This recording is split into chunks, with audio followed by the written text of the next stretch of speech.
Langin. At narinig niyo po yung sinabi ng ating tagapangunang sa panalangin na binobomba ang Middle East. Totoo po. Lahat po ng embahada ng Amerika, from Qatar, Abu Dhabi, Dubai, even Saudi Arabia, ay ngayon ay naka-alert po. Yung mga anak ko ay pinauwi sa trabaho kasi nga nasa alerto at walang flight ang lahat ng airport sa kasalukuyan. So, ito po ay tanda ng malapit na dumating ang Panginoon. Amen. Kaya sabi ko sa mga anak ko, mangyayari yan, sabi ng kasulatan. Digmaan, kapangyarihan laban sa kapangyarihan. Kapag nangyari yan, ang sabi ng Diyos, tumingala kayo at matuwa sapagkat paparating na ako, sabi ng ating Panginoon. Amen! Kaya sabi ko sa kanila, pag lumabas kayo sa tahanan, tingin ninyo ang cover ng banal na dugo ni Kristo upang sa ganoon kayo ay makaranas ng protection. Kaya nga po, ganun pa man, hindi ako nag-aalala kasi nga, sabi ko kay Lord, mahaba ang kamay ni Lord. Isipin mo ang sinabi sa aklat ng Isaiah, tungtungan niya ang lupang ito at trono niyang langit.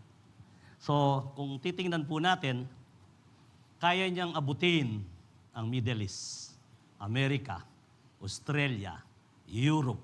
Kaya kayong may pamilya na sa kasalukuyan, huwag po kayong mag-alala at ipahubayan niyo sa Diyos yan. At ang ating Diyos ay tutugon. Amen! So, ipanatag natin ang ating kalooban, mayroon tayong kagalakan, mayroon tayong kapayapaan, at huwag tayong mag-hysterical o tawag ng tawag sa ating mga pamilya, at kundi ito ay abutin natin sa panalangin. Amen. So, sa apong ito ay bago po ang ating aaralin ngayon na Be Like Christ, na kung saan ang ating aralin sa buong buwan, kailangan po na destined to be like Christ. Bawat isa sa atin ay inandala ng Panginoon. Nasa sinapupunan pa tayo ng ating mga magulang. Alam na ng Diyos na ikaw ay may destinasyon na sa Kanya. At sabi nga, destined to be like Christ.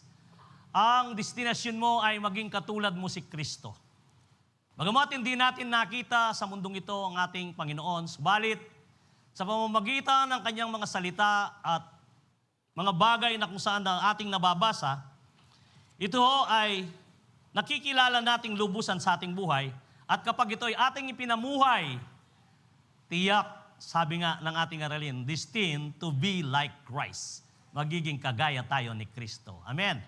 Kaya nga po sa hapong ito, sabi nga, nasa una tayong linggo sa ating aralin. Dito po sa aklat ng Romans chapter 8, verse 29 and 30. For those God foreknew, He also predestined to be conformed to the image of His Son, that He might be the firstborn among many brothers and sisters. And those He predestined, He also called. Those He called. He also justified. Those He justified, He also glorified. Sige po, tayo po'y manalangin. Amang Diyos na makapangyarihan sa lahat, nagpapasalamat po kami sa hapong ito. At tunay nga ikaw ay mabuti sapagkat batid mo ang aming mga buhay at alam po namin, Panginoon, kung saan mo kami dadalhin, kami ay andang sumunod at turuan at tulungan ang aming mga puso na ang iyong hinihanda para sa amin, Panginoon, ay aming, O Diyos, na masaksiyan at ito'y matupad sa aming mga buhay. Ayahan mo po sa aming kalagitnahan ang iyong banal na Espiritu, ang siyang mga siwa sa bawat isa sa amin at ang iyong presensya. Panginoon, wala ka pong lalampasan ni isa man sa amin. Iyo nga po, Panginoon, na i-anoint ang iyong salita at maging ako man, O Diyos, ay iyong itago sa inyong pagka-Diyos sa kapangyarihan, Panginoon, ng iyong banal na Espiritu. At sa kabuuan, Panginoon, ng aming kalagitnahan, ikaw ang malayang kumilos sa pamamagitan ng iyong Santong Espiritu. Natagpuin mo po ang bawat isa Gitlalo, Panginoon, ang aming mga bisita sa hapong ito. Tunay nga, Panginoon, Ikaw ay maghayag ng unawa sa kanilang puso at isipan. Mahintindihan nila, Panginoon, kung sino ka sa kanilang mga buhay. Salamat po, Panginoon, sa hapong ito. Hayaan mo, Diyos, na habang kami nakikinig, magdala ka, Panginoon, ng pagpapala. Pagpapala ng kagalingan, kapayapaan, at kagalakan sa aming mga puso. Ito pong aming dalangin sa pangalan mo, Jesus. Amen. Palakpakan po natin ang ating Panginoon. Ang verse pong ito ay napaka-controversy sa mga ibang mananampalataya o sa mga ibang pastors. Na kung saan, lalong-lalo na yung once you are saved, you always saved. Yung sasabihin nilang osas. Sabi nila, yan, tingnan nyo ang verse na yan. Mula't mula alam na ng Diyos kung sinong kanyang ililigtas at alam na niya kung sinong sa kanya. O kaya naman, alam niya kung sinong mapapahamak. Dito po sa ating binasa, hindi po ganoon ang kaulugan nito, subalit sila ay binibigyan din nila ng kaulugan na ganoon. Kaya ang kanilang kakomportable sa buhay, ang kanilang itinutustusan upang sa ganoon, sila ay hindi makonvict sa banal na espiritu. Kaya kung minsan sasabihin nila, tingnan mo, naka-predestined na tayo eh.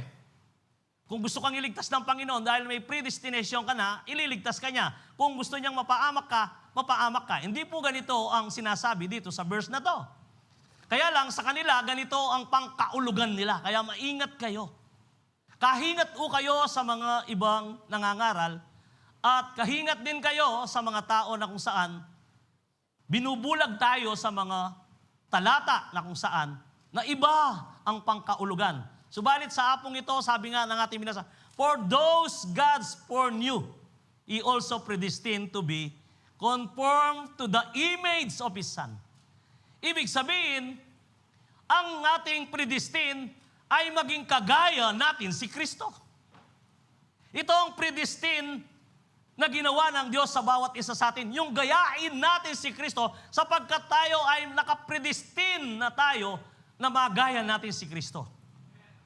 Kasi kung ito ay ating magawa, tiyak siguradong tayo ay isang Kristiyanong pinagpala, isang Kristiyano na hindi natatakot at isang Kristiyanong matatag at nakakasiguro sa kaligtasan sapagkat ikaw ay kagaya ni Kristo at ang kanyang presensya ay sumasayo. Ito po. Kasi sasabihin nila yan, that might be the firstborn among many brothers and sisters. Siya ang nagsisilbing panganay sa pagkasilang sa pagkatawang tao ng ating Panginoong Yesus. And those He predestined also called, those He called. Kaya ikaw na predestined na maging kagaya ni Kristo, ikaw ay tinawag. So sabi ng kasulatan, marami ang tinawag, subalit kakaunti lang ang napili. Amen. So, ibig sabihin, lahat tayo ay tinawag, pero kakaunti lang ang napili. Bakit napili? Sapagkat sa kanilang predestinasyon, sila ay lumabas doon sa ninanais na mangyari ng Diyos. Kaya sila ay napahamak. Wala sanang mapapahamak kung ang predestinasyon na sinasabing ito ay mayroong pagsunod at pagkilala sa ating Panginoon. At sa ganoon ay mangyayari ito, hindi ka mapapahamak kailanman o ni mapapaiwalay, kasama ka ng Diyos magpakailanman. Sige po, palakpan natin ang alman. At maliwanag po dito in 30, sabi nga, and those He predestined, He also called those He called. He also justified. Those He justified, He also glorified. Ibig sabihin po rito na tayo ay justified ng Panginoon na kung saan na tayo ay nilinis na ng Panginoon o tayo ay Kanyang iniligtas. Sapagkat ang bawat isa sa atin ay mayroon ng predestinasyon na siya ay makakasama natin kung saan siya. Kaya pinaunan niya. Sa John 14 verse 1 to 3, ang sabi niya, huwag kayong mabagahabag. At sa pakikipag-isa ninyo sa akin, ang sabi ng Panginoon, upang malubos ang inyong kagalakan, magpakatibay kayo at magpakatatag. Kundi sana, sabi nga pa niya, ako'y mauna sa inyo at igagawa ko kayo ng taanan. At, sa verse 3, kung saan ako ay nandun kayo, ang sabi ng Panginoon. Iyon ang predestinasyon ng Panginoon. And if I go, sabi niya, o sa Tagalog, kapag naroon na ako at naipaganda na kayo ng lugar, babalik ako. So nakita po natin yung predestined ng Panginoon, babalikan tayo ng Panginoon at ako ay isasama kayo upang kung nasaan ako ay naroon kayo. Dito pa lang po nakakasiguro na tayo sa ating kaligtasan. Sa ating predestined na ang panganay natin ang Panginoong Yesus. Sapagkat ang kanyang pangako ay hindi mababali, hindi kagaya ng tao. Being like Christ is journey, not destination. It involves renewing our minds. Yung mabago ang ating kaisipan, embracing His values and letting His Spirit guides us. Dito po makikita natin, di ba, ang sabi nga sa Ephesians chapter 4 verse 23, at magbago na kayo ng diwa at kaisipan. Ang sabi, to be made anew in an attitude of your minds. Baguhin natin ang ating diwa, ng ating kaisipan. Ang kaisipang iyan ay ating ituon kung papaano tayo'y mayroong predestinasyon kay Jesucristo. Amen.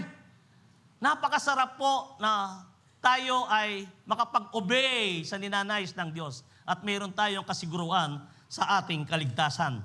And, number 1, be like Christ in His love, therefore, love unconditionally. Mabigat po ito.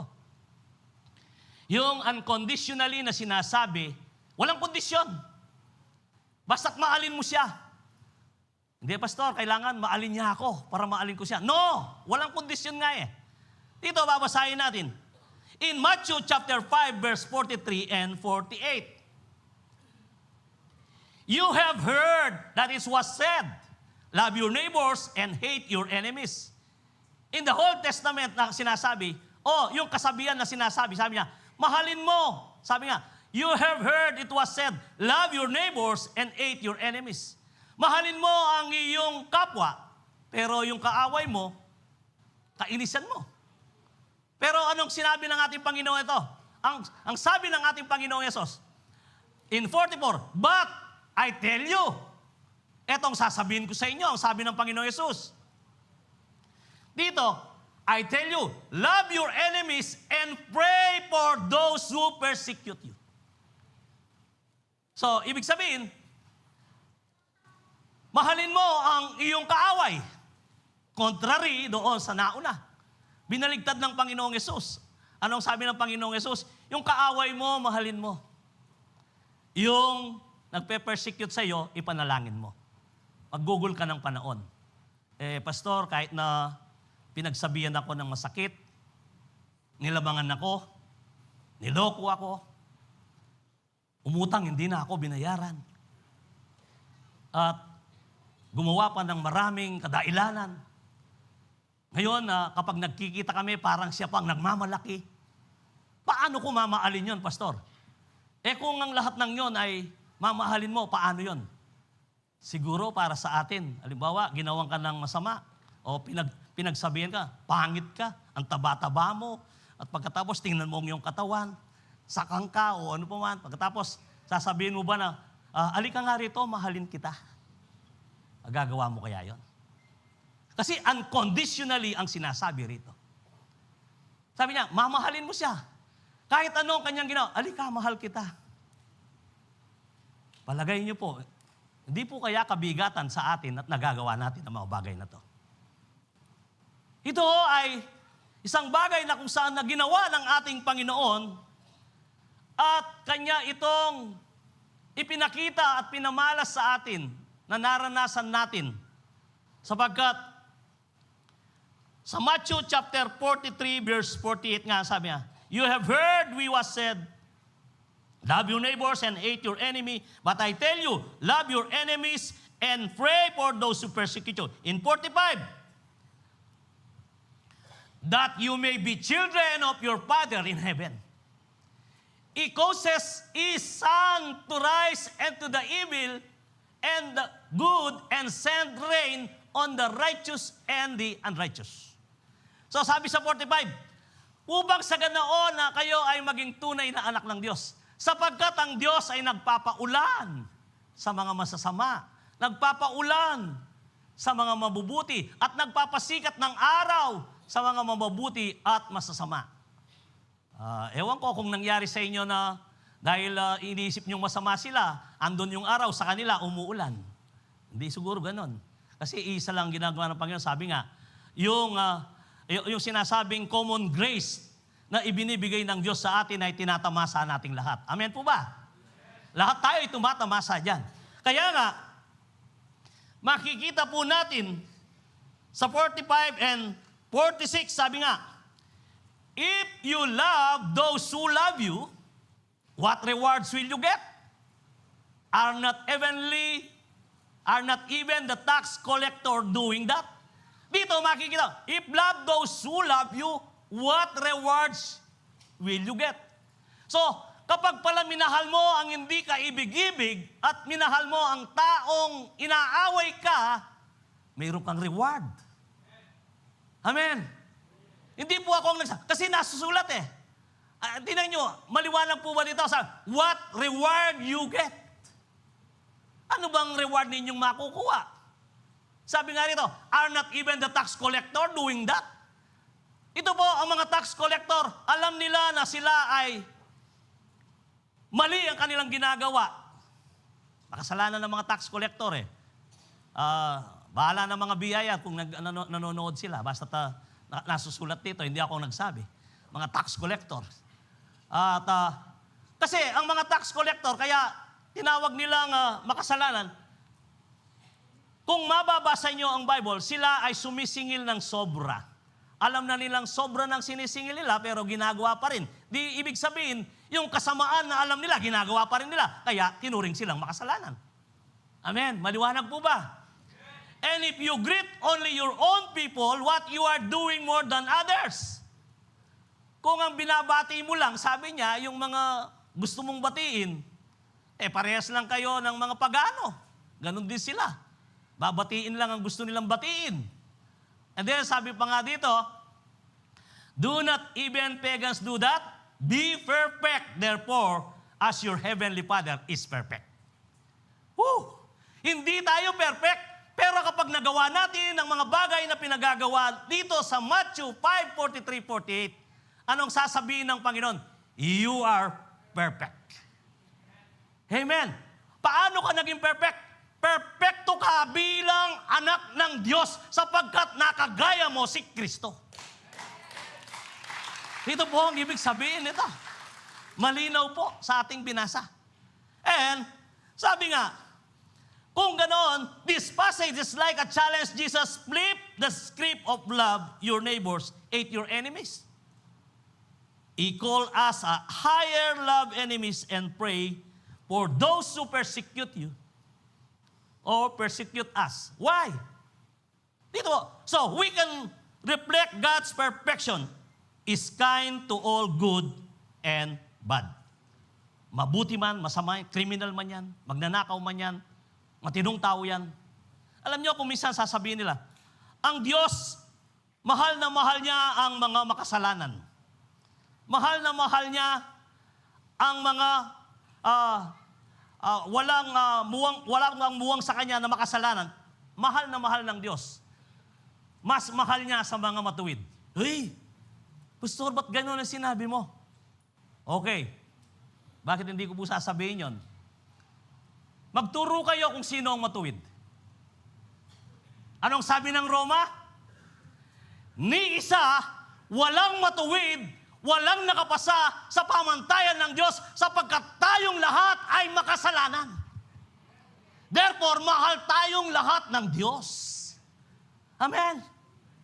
Kaya kami nahal ng Diyos, kapatid. Kaya Kanya binago, ikaw ay makasalanan at hindi ka matuwid.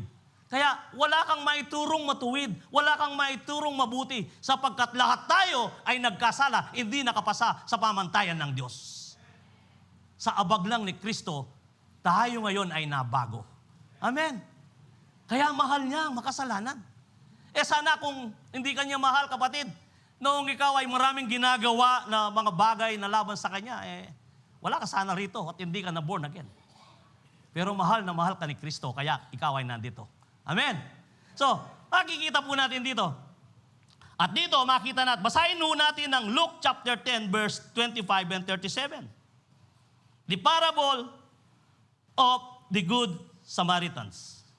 Ito makikita po natin.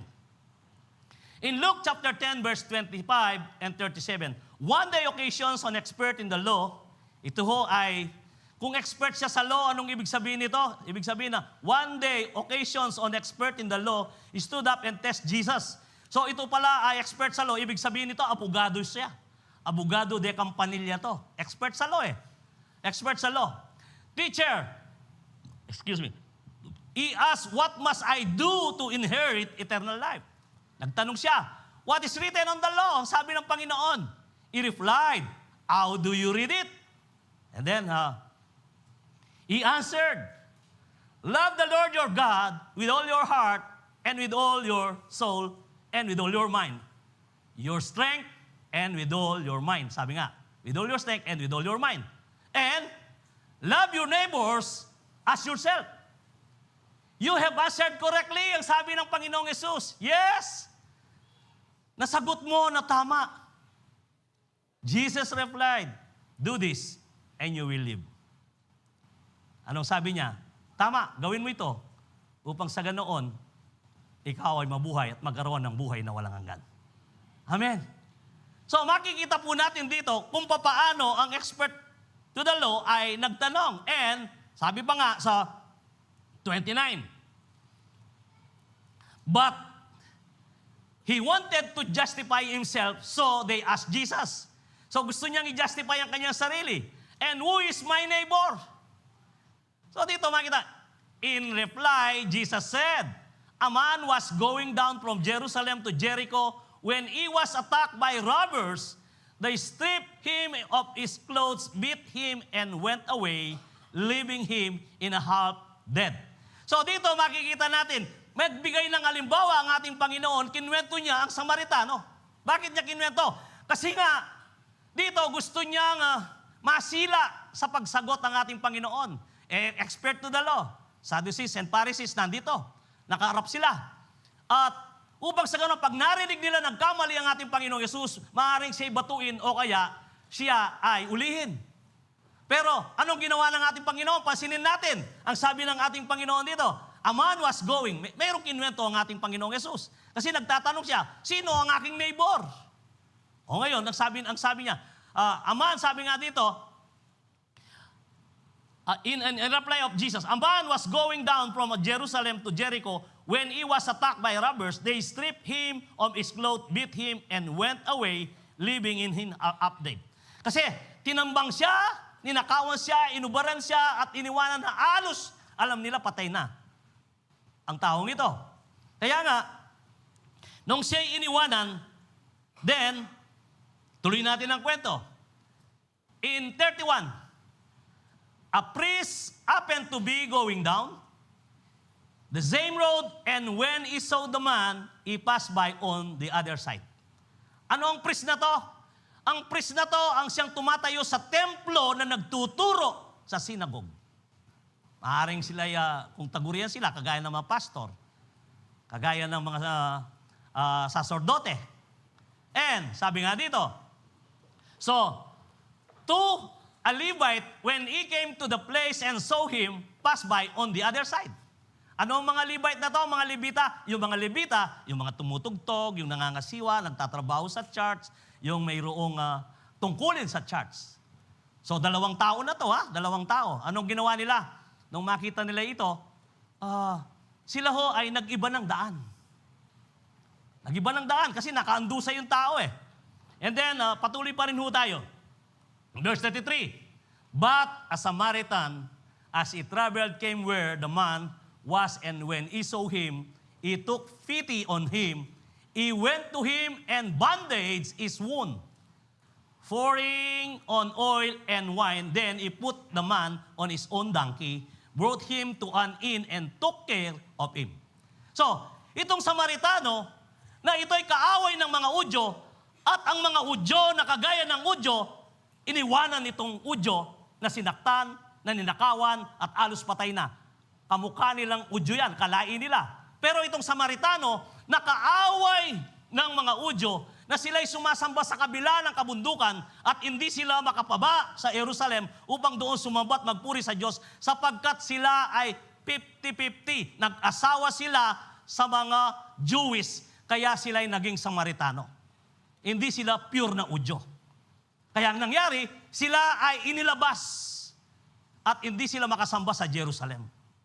Pero, anong ginawa nito? Ang ginawa nito, may malasakit siya sa Udyo. Una, makita po natin dito, ang Samaritanong ito ay may daladalang wine, oil. Yung wine na ginagamit nila ay parang alcohol yun. Nilinis ang sugat. At pagkatapos nilinis, dinagyan niya ng oil. At pagkatapos niyang nilagyan oil, binenda ito. At pagkatapos na nabenda, sinakay sa kanyang donkey. At pagkasakay niya sa kanyang donkey, dinala sa bahay na panuluyan, sa hospital. Ibig sabihin, dinala sa hospital. At dito, magpatuloy pa rin tayo sa 35. The next day, he took out 2 denarii and gave them to the innkeeper. Look after him, he said, and when I return, I will reimburse you for any extra expense you may have. So dito makikita po natin, anong sabi ng ating binasa dito? Kung papaano, sabi nga sa 35, meron akong pera dito. Alam niyo pa, ang 1 denari ay isang sahod ng isang tao sa buong araw. Meron siyang 2 denari. Ibig sabihin, yung araw-araw niyang pagtatrabaho ay 2 araw na bayad yon. Anong ginawa ng taong ito? Ibinigay niya doon sa hospital. At anong sinabi niya? Tanggapin mo muna ito. Pagkatapos, kung kulang yan, ako'y magtatrabaho muna at babalikan kita kung magkano ang kulang, babayaran kita. Samaritano ito, hindi Udyo. Hello? Kristiyano tayo, pero kung minsan, hindi natin nagagawa sa kapwa Kristiyano ang mga ganito. Same thing na nangyayari sa atin. May kabigatan pala yan, Pastor, yung love unconditionally. Yes! Unconditionally, sabi nga.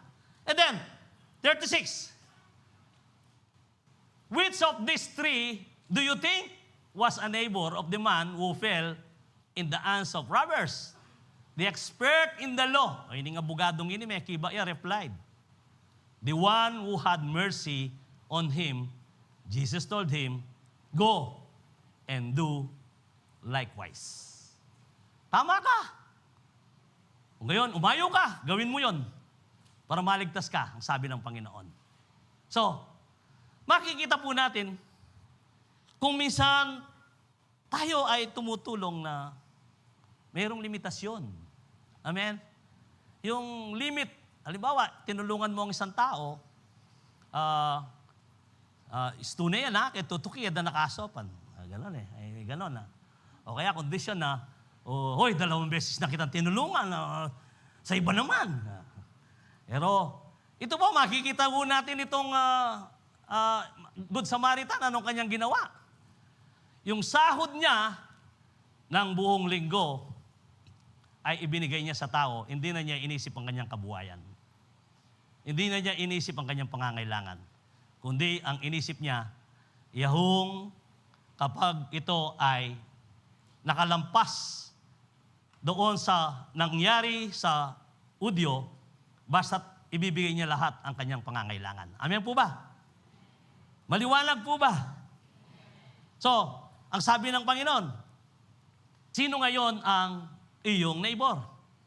Tayo kaya, sinong neighbor natin? Palagay ninyo, maaaring yung kumari mong nang away sa'yo, siya palang neighbor mo. Bakit hindi mo pa siya binabati ngayon? Tawagan mo na siya mamayang gabi. Or maaaring yung sinabihan mo na pagsindihan mo na ng kandila na mag-iwalay na tayo ay yun pala ang neighbor mo. Minsan meron pang gano'n sindihan ko na yung pinagsindihan natin ng kandila, saulin na natin, kalimutan na natin yan. O maaaring yung iba pa nga, magkapatid, pag ginawa mo sa akin ng ganyan, ituring na kitang patay, kalimutan na kita. Minsan po, ganyan tayo. Pero makikita po natin dito, love unconditionally. Ang gusto ng Panginoon na tayo ay magmahal ng walang kondisyon. Ang gusto ng Panginoon na itodo natin ang ating pag-ibig sa ating kapwa. Amen. Ay, ayaw ng iba. Medyo natatakot. Mabigat yan, pastor. Hindi natin magawa. Ewan ko, pabigat ng pabigat ang ating lecture. At hindi po namin gawa-gawa ito, kundi binabasa lang natin ang salita ng Diyos. Kasi paparating ng Diyos Amen. Kaya inihanda tayo ng Panginoon na maging kagaya natin si Kristo. Paparating na ang ating manunubos.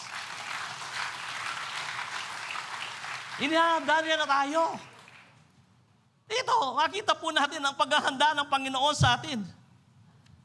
So, makikita po natin kung paano ang Panginoon ay sinabi sa Matthew 25, verse 42 and 43. Pasadain na natin mabilis.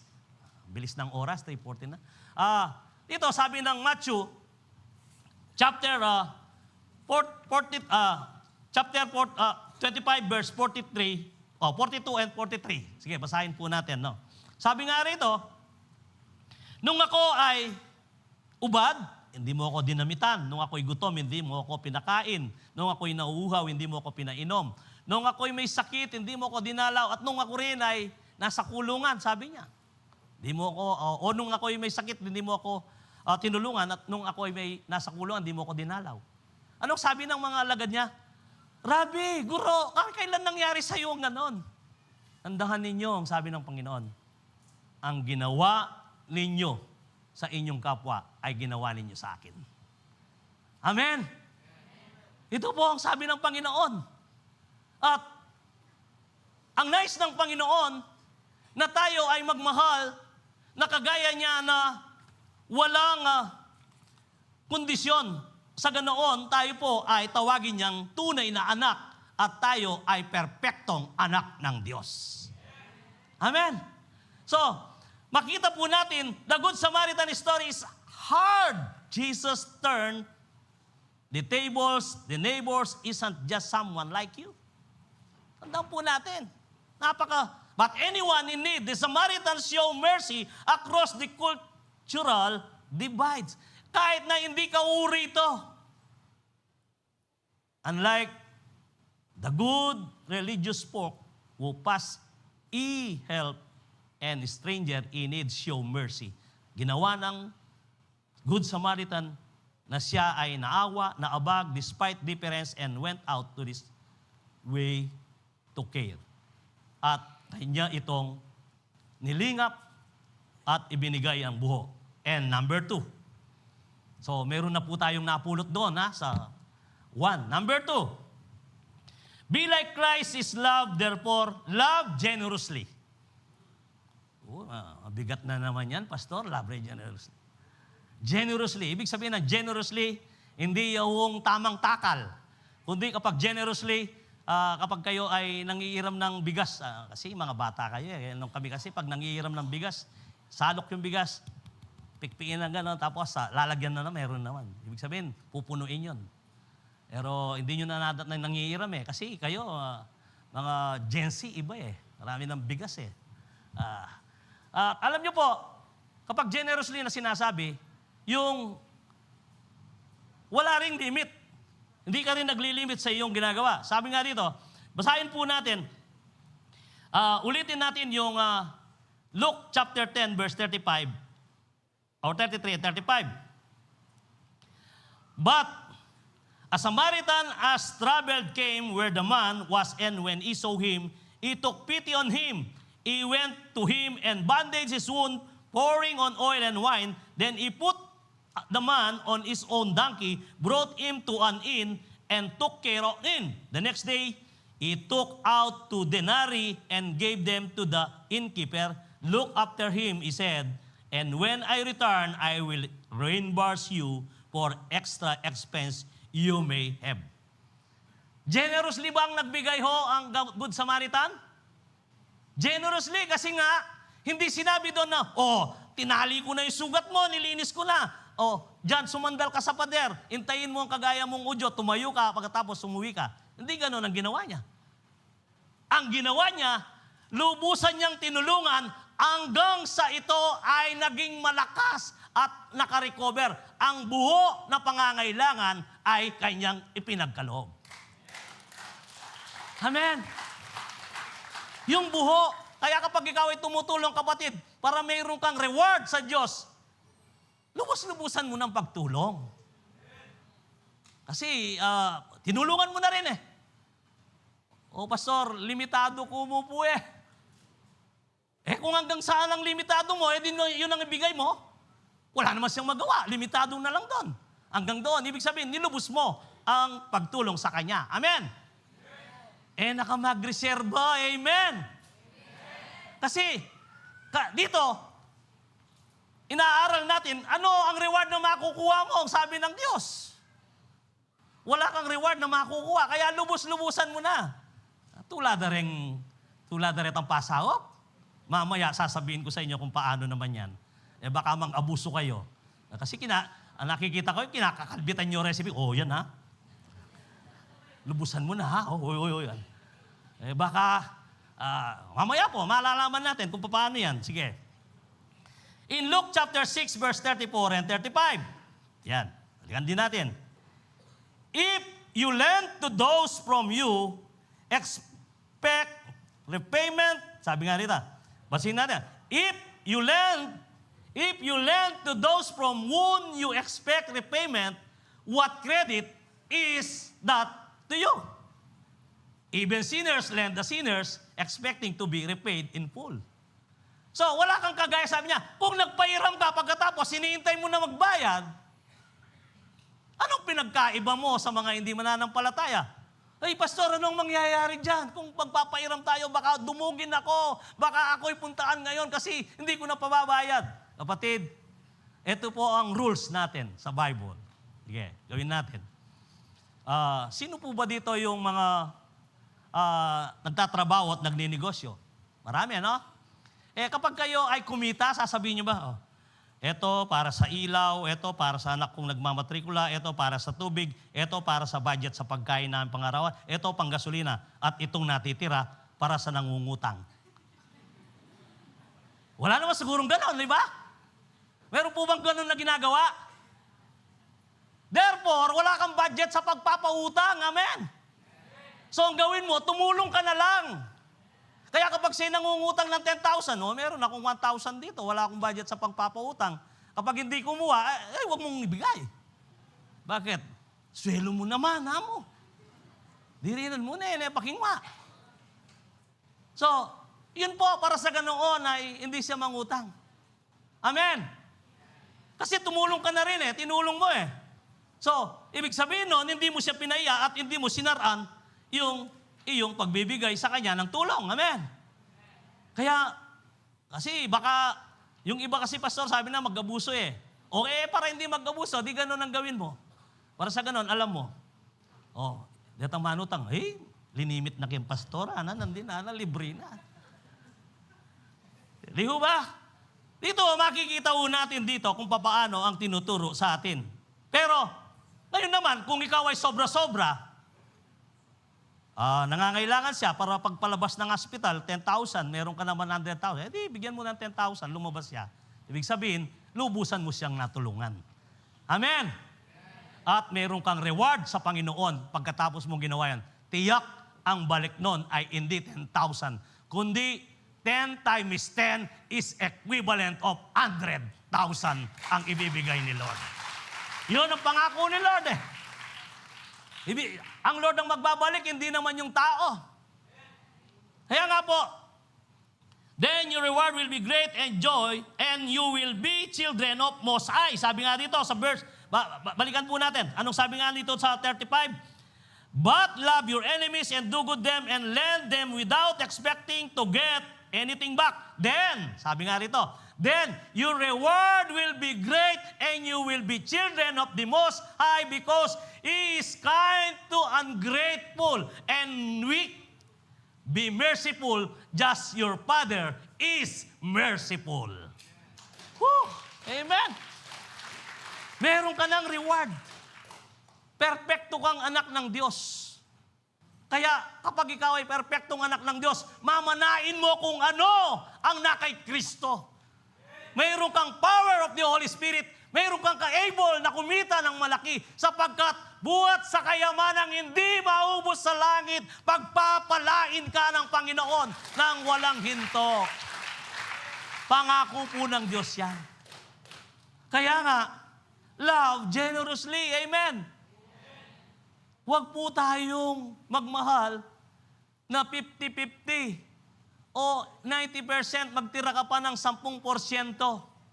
Yung iba pa nga, ako nga, nagmahal nga ng 100%, Pastor, kaya ako'y nakuha ng aking asawa. Iba ho yun. Iba ho yun, yung wag ninyong itulad doon na sinasabi rito. Kasi yung iba, lalo na yung mga youth, ay Pastor, kaya minahal ko siya ng 100%, kaya ibinigay ko ng katawan ko. Iba yun. Meron lang siyang hidden agenda na makuha. Makuha ang katawan. Sex naman ang iniisip nun. Hindi naman yung bagay na sinasabi dito ng ating Panginoon na kagaya ng pag-ibig niya na walang limit. Amen. Malinaw po ba? So, kung ganoon, tinuturo sa atin ng Diyos na mangyari ito, love generously. Therefore, sabi nga rito, let's love our neighbor with same generous heart that Christ show us giving freely, serving selflessness, and forgiving abundantly. Ito ho, sabi nga, let's love our neighbors with the same gracious heart that Christ show us giving freely, serving selflessly, and forgiving abundantly. Amen. And last, be like Christ in His love, therefore, love willingly. Yan. Ito, kailangan na yung willingly na pag-ibig. Hindi pigil, hindi inuutusan, kundi love willingly. Loving willingly like Christ means choosing to love others with a sacrificial heart.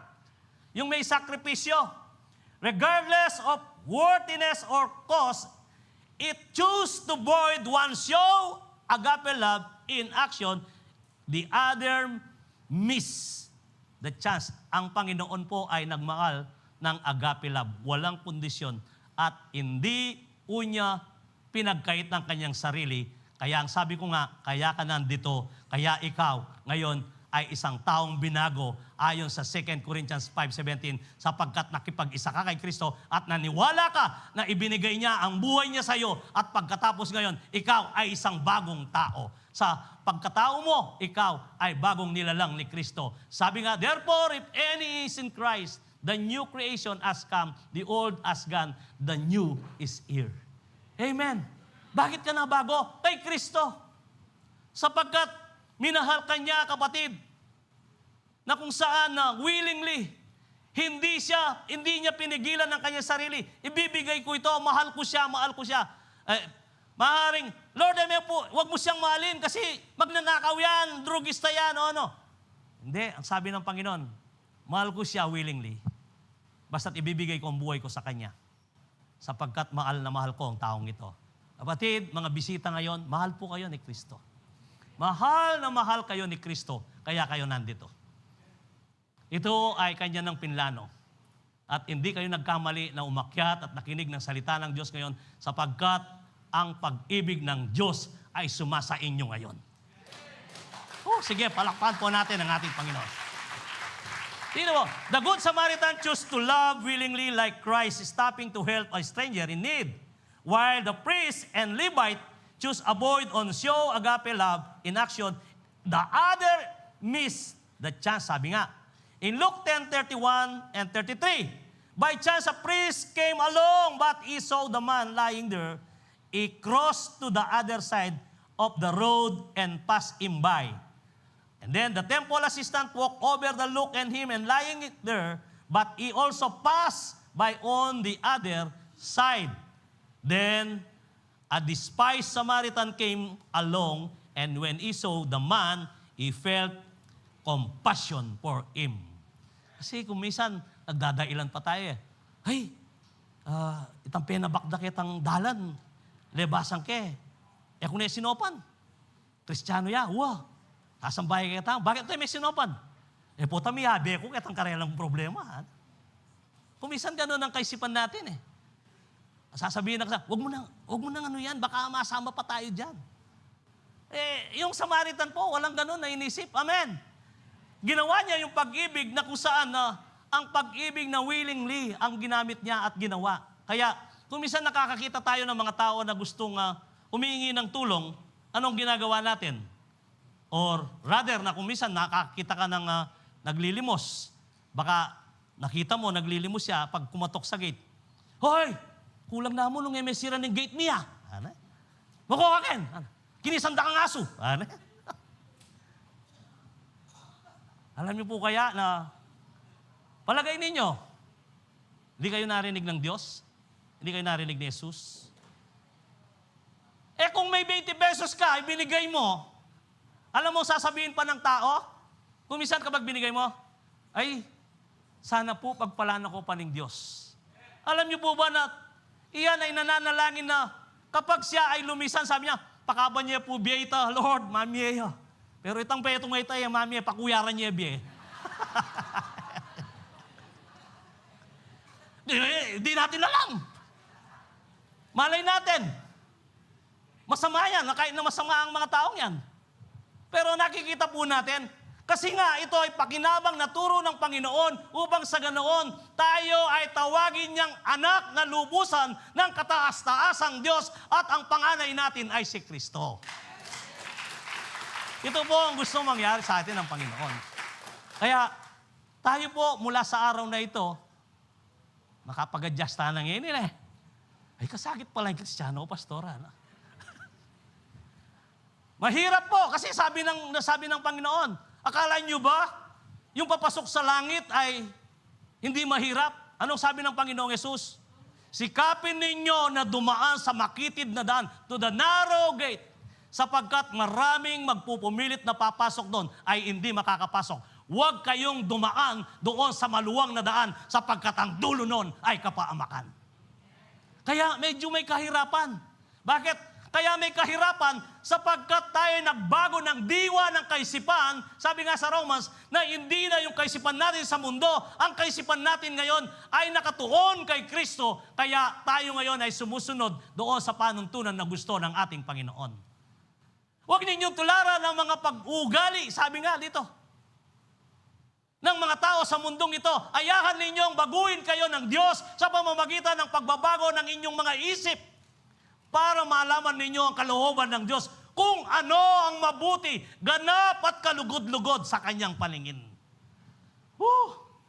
Heto pala ang ganap at kalugod-lugod sa paningin ng Diyos. Therefore, mag-iba tayo sa mga tao na kung saan na ang kanilang ginagawa ay kuripot, mapanalismusta, tinataboy ang mga umihingi ng tulong. Kung meron tayong may tulong, tutulong tayo ayon sa pangangailangan ng tao. Amen. Okay. Then, basahin pa rin po natin ang 1 John 3:16. Anong sabi? This is how you know what love is. Para malaman ninyo ang tunay na kahulugan ng pag-ibig. Ito, ang sabi nga, Jesus said, sabi nga rito, Jesus Christ laid down His life for us, and we ought to lay down our lives for our brothers and sisters. Amen. Hindi po ibig sabihin dito na tayo rin ay nag-oath na ilelay down natin ang ating buhay. Kundi, ang sinasabi rito, yung sacrificial na pagtulong sa ating kapatid. Hindi naman yung ilelay down ko yung buhay ko sa iyo, ako magpapakamatay. Hindi naman ganon. Ang Panginoong Yesus ang gumawa doon. Pero tayo'y nag-oath upang masunod natin ngayon ang ginawa ng ating Panginoon. Tayo rin ay mayroong sacrificial na gagawin. Sapagkat tunay nga, sabi nga rito in verse 17, If anyone has material possession and sees a brother and sister in need, but has no pity on them, how can the love of God in that person? Dear children, let us not love with word or speech, but with action and in truth. Amen. Huwag mo kang magsalita lamang na mahal mo ang iyong kapatiran, kapatid, o mahal mo ang iyong kapwa na wala kang ginawa.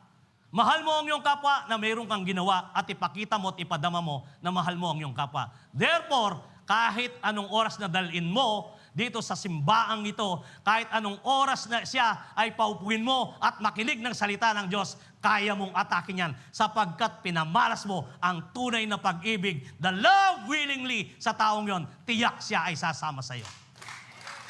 Amen. Woo. Kaya nga, we're called to love willingly like Christ, laying down our lives and giving sacrificially and acting with compassion. In 1 John 3:16 and 18, ang sabi nga, pushes as love is not just word, it's action. Dito sa Romans 5:8, ano ang ginawa ng ating Panginoon? But God demonstrate His own love for us in this, while we were still sinner, Christ died for us. Makasalanan pa tayo, namatay na si Kristo at pinadama niya ang pag-ibig niya sa iyo, kapatid. Kaya kailangan ipadama natin ang ating pag-ibig sa ating kapwa. Amen. And dito makita po natin yung pinag-usapan natin kanina. O paano yung tutulong sa mga balo, pastor? O ito, tingnan natin, basahin natin mabilis ito. Ito ang conclusion natin, 1 Timothy 5:3, 5:2-16. Mahaba-haba ito. Dito, sabi nga, sino ba ang kakalingain nating mga wala nang inaasahan? Tandahan ninyo, ang sabi ni Paul, ganito ang pagkalinga at pagtulong. Para sa ganoon, kaya retang ngaliwa, chance ko na ito, magpatulong ako sa church. Basahin natin para alam natin kung kayo ba ay umabot doon sa pamantayan o kayo ay exempted. Ang balo na wala nang inaasahan, halimbawa, ang isang kapatirang babae, siya ay matapat sa Diyos at matapat sa kanyang asawa at pinalaki niyang tama ang kanyang mga anak. Ngayon nagtatrabaho ang kanyang asawa at siya ay nawalan na ng asawa, namatay ang kanyang asawa. Ngayon gusto niyang itaguyod ang kanyang pamilya, ay hindi niya mataguyod sapagkat siya walang kakayaan. So therefore, pasok siya sa tutulungan. Pero, mayroong edad, 60. 60. Ngayon sa 60, ayan, kung babasahin natin yan, nandyan. Sa edad na 60. Ngayon, kung bata pa siya, ano sabi? Sabi ni Paul, wag mong masyadong ilagay muna ang mga bata-batang na biyuda. Kasi mayroon pang pang-lipstick yan, mayroon pang panggayo yan, nagpapaganda pa yan, at yan ay mayroon pang planong mag-asawa. Dito sabi niya, as a younger widow, do not put them as such a list, for when their sensual desires over their dedication on Christ, they want to marry. Thus, they bring judgment on themselves because they have broken their first pledge. And 13, ang sabi ko sa 13, besides, they get into the habit of being idle and going about from house to house, and do not only do they become idlers, but also busybodies who talk nonsense, saying things they ought not to. Maging marites siya pa, sabi na nung panemenderinan. So, ibig sabihin nito, kailan? And then 14. Okay. 14, sabi niya, so, I counsel younger widows to marry and have children to manage their own and to give the enemy no opportunity for slander. Some have in fact already turned away to follow Satan. Yung iba pa nga, sabi niya, dahil sa kanilang kabataan, sa kanilang pagkabiyuda, at mayroon silang flesh desire, ayun, nasa ermita, ayun, nasa friendship, sila ay malaki ang kinikita, ang sabi niya. So dito, nakatala pala dito. So ibig sabihin po nito, kailangan ang tinutulungan dito, yung walang kaya at wala nang sumusuportang pamilya at kaisa-isa na biyuda gusto niyang itaguyod ang kanyang buhay at kanyang mga anak, kailangan wag na wag po natin siyang pagkukulangin at tulungan natin. Ngayon, kung ikaw naman ay tumutulong, wag mo nang ipasa sa charts. O sasabihin na, ay hali, manikal na kaya kadalaran ka charts. Wag naman. Ibig sabihin, wala kang mapapala na gantimpala kapag gano'n ang ginawa mo. Amen? So, ibig sabihin ng ating inaral ngayon, kapag tayo ay tumulong, sad-sad tanalo. Amen? Whew. Sige po, palakpakan natin ang ating Panginoon. Therefore, alam na po natin ngayon kung sino ang dapat nating tulungan. At alam na natin ngayon, in verse 16, anong sabi? Sa verse 16 last, if any woman who is a believer as widows in her care, she should continue to help them and not let the church be burdened with them so that the church can help those widows who are already in need. Huwag mo nang dalhin, sabi niya, kasi para yung iba naman natutulungan na ibang widow at ang pananalapi ng church ay sa kanila nakapaukol. Isadsad mo na sabi na. Amen po ba? So maliwanag po ba? Kaya yung iba kasi akala, chance na ini para magpasahod. So, mayroon pong batas na sinusundan at hindi ang ating pamantayan. Sapagkat kung tayo ang naglagay ng batas, tiyak tayo ay mababurden. Pero ang batas na sinasabi ni Paul kay Timothy, sundan natin. Amen? Maliwanag po ba? Alam na po natin ngayon ang mga taong tutulungan, yung pamilyang walang-wala na kung saan na wala nang inaasaan. Kasi nakita niyo po yung batang si Lisel na nagdadialysis, hanggang sa namatay yan, hindi natin binitawan. At mayroon pa rin isang pastor dito, hanggang sa namatay din ang pastor, hindi natin binitawan. Ibig sabihin, hanggang inatid natin sa naging abus siya, tayong gumastos, tayong kumalinga. Meaning, kasi wala na silang inaasaan. Amen? Kaya, kapatid, nakamag-apply pa sa UP. Amen? Ikang manyaup. Amen? Sige, palakpakan natin ang ating Diyos. Tayo po'y tumayo. Hallelujah.